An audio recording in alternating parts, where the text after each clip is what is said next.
আমরা আছি তপন আয়ুষ মেলায়। সেই বিভিন্ন শিবিরের আয়োজন করা হয়েছে।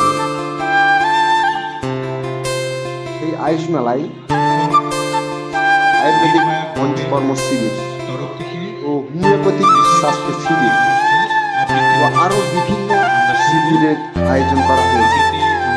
সেই শিবিরে আপনারা আসতে পারেন এবং তার মাঝে মাঝে বিভিন্ন শ্রেষ্ঠা প্রীতি ও কৃপা অনুষ্ঠানে আপনারা তোমাদের আসতে পারেন অনুরোধ করব এবং মঞ্চে চলে আসতে। অনুষ্ঠান আমরা এখন শুনব। শিবির চলছে। অনুষ্ঠান পরিবেশন করবে লিসা, অনুস্মিতা, বিশ্বরূপা, সূর্যাংশু, আদিত্য, সাবর।